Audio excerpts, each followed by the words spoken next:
Hello guys, देखिए राजस्थान के एकीकरण में अब हम चतुर्थ चरण पढ़ते हैं। तो देखिए फोर्थ चरण कब आया? 30 मार्च 1949 को आया। अब देखिए 30 मार्च को हम राजस्थान दिवस के नाम से भी जानते हैं, यानी कि राजस्थान डे मनाते हैं हम 30 मार्च को। तो इस दिन हमारा चतुर्थ चरण आया था 30 मार्च 1949 को। अब देखिए इस चरण को हमने क्या नाम दिया? इस चरण का नाम था वृहद राजस्थान। वृहद का मतलब क्या होता है? बड़ा। ठीक है, तो अब देखिए वृहद राजस्थान हमने किस बेस पर इसको नाम दिया? तो इसमें देखिए शामिल होने वाली रियासत कौन सी थी? एक तो राजस्थान संघ, जो हमने सेकंड चरण पढ़ा था ना, राजस्थान संघ या पूर्वी राजस्थान, उसमें सेकंड चरण में आ गया कौन? राजस्थान संघ। और इसमें जयपुर को, जोधपुर को, बीकानेर को और जैसलमेर को, इन बड़े बड़े 4 राज्यों को इसमें हमने शामिल कर दिया। इससे अधिकतर राजस्थान का एकीकरण इसमें हो गया।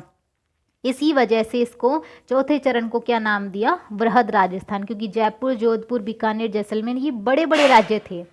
और यहाँ पे पूर्वी जो संघ हमने राजस्थान का, राजस्थान संघ या पूर्वी राजस्थान जो हमने सेकंड चरण देखा था, उसमें हमने ऑलरेडी 9 रियासत और 1 ठिकाने को शामिल कर लिया था। तो इस वजह से अधिकतर राजस्थान इसमें कवर हो जाने की वजह से इसको हमने क्या नाम दिया? वृहद राजस्थान नाम दिया।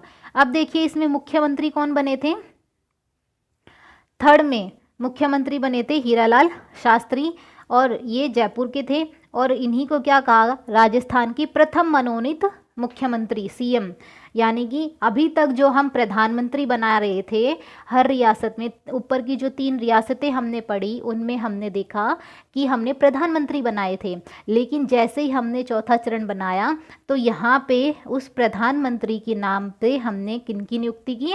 मुख्यमंत्री की। यानी अब प्रधानमंत्री का पद समाप्त करके अब यहाँ पे मुख्यमंत्री का पद स्थापित हो गया। और प्रथम मनोनीत मुख्यमंत्री कौन बने हमारे राजस्थान के? हीरालाल शास्त्री जी, जो जयपुर से थे। राज प्रमुख किनको बनाया? सवाई मानसिंह द्वितीय को, क्योंकि ये जयपुर के राजा थे, तो इनको हमने क्या बनाया? राज प्रमुख बनाया। और राजधानी कौन बनी? जयपुर बनी। जयपुर हमारी राजधानी बनी। ठीक है, अब देखिए महाराज प्रमुख, अभी तक हम उपराज प्रमुख पढ़ते आ रहे थे। क्या पढ़ते आ रहे थे? उपराज प्रमुख। लेकिन अब महाराज प्रमुख की उपाधि किनको मिली? उदयपुर के भूपाल सिंह को मिली। और ये जो भूपाल सिंह थे वो राजस्थान के प्रथम और अंतिम क्या थे? महाराज प्रमुख थे। यानी महाराज प्रमुख बनने वाली एकमात्र व्यक्ति थे जिनका नाम था भूपाल सिंह। इनसे पहले और इनके बाद कोई भी महाराज प्रमुख नहीं है। इनसे पहले जो बने थे वो उपराज प्रमुख थे। ये कौन है? महाराज प्रमुख। अब देखिए उद्घाटन करने वाले कौन थे? उद्घाटन करने वाले स्वयं सरदार वल्लभ भाई पटेल थे। इन्हीं को अध्यक्ष बनाया गया था रियासती विभाग का। और चौथा चरण हम पढ़ रहे हैं वो हमारे राजस्थान के अधिकांश भाग को हमने इसमें शामिल कर लिया था। इसी वजह से उद्घाटन करने कौन आए? खुद सरदार वल्लभ भाई पटेल आए। ठीक है, अब देखिए इसके बारे में कुछ अन्य फैक्ट्स हैं कि पी सत्यनारायण राव समिति की सिफारिश पर राजधानी किसको बनाया? जयपुर को। जो हम देखे हैं ना कि चौथे चरण में राजधानी जयपुर को बनाया, राज प्रमुख जयपुर के राजा सवाई मानसिंह द्वितीय को बनाया। ठीक है, तो ये किनके कहने पर बनाया? तो जो पी सत्यनारायण राव समिति थी इन्हीं के कहने पर हमने राजधानी जयपुर को बनाया। साथ में हाई कोर्ट यानी उच्च न्यायालय किसको, कहाँ पे स्थापित किया? जोधपुर में। बीकानेर में क्या स्थापित हुआ? शिक्षा विभाग। भरतपुर में क्या स्थापित हुआ? कृषि विभाग। कोटा में क्या स्थापित हुआ? वन और सहकारी विभाग। और उदयपुर में क्या स्थापित हुआ? खनिज और कस्टम ड्यूटी विभाग। ये उदयपुर में स्थापित हुआ। ठीक है, अब देखिए शपथ लेने वाले मंत्री कौन थे? तो देखिए मंत्री के नाम हैं नरसिंह कछवाहा, हनुमंत सिंह, भूरेलाल बयां, रघुवर दयाल, वेदपाल त्यागी, प्रेम नारायण माथुर और सिद्धराज टड्डा। ये कौन थे? मंत्री थे जिन्होंने शपथ ली थी।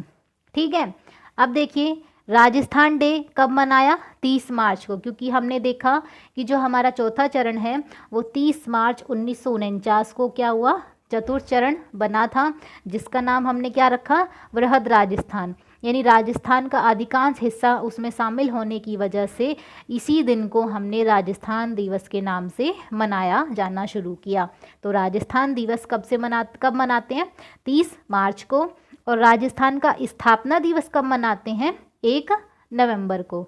ये 1 नवंबर को क्यों मनाते हैं, ये हम आगे देखेंगे। इसके बाद देखिए, जो हमने 4 रियासतें शामिल की है, जिसमें एक रियासत जोधपुर भी थी। तो जोधपुर के जो राजा थे, जिनका नाम था हनुवंत सिंह, ये पाकिस्तान में मिलना चाहते थे, लेकिन इस योजना का पर्दाफाश किसने किया, सुमनेश जोशी ने अपने समाचार पत्र रियासती में किया।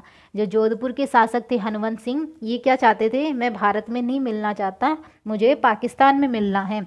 तो जब ये बात पाकिस्तान में मिलने की सुमनेश जोशी को पता चली, तो उन्होंने इसका पर्दाफाश अपने समाचार पत्र में किया। उनके समाचार पत्र का नाम था रियासती। क्या नाम था, रियासती। ये क्वेश्चन पूछा गया है एग्जाम में कि रियासती समाचार पत्र किसका था, सुमनेश जोशी का था। और इसी में इन्होंने हनुमंत सिंह के पाकिस्तान में मिलने का पर्दाफाश किया था। इसके बाद देखिए, राम मनोहर लोहिया ने एकीकृत राजस्थान की मांग की थी। किसने की थी, राम मनोहर लोहिया ने। इन्होंने क्या मांग की कि हमें एकीकृत राजस्थान चाहिए, यानी पूरा एक राजस्थान चाहिए। जयनारायण व्यास ने 9 नवंबर 1948 को सार्वजनिक सभा में सर्वप्रथम वृहद राजस्थान की मांग की थी।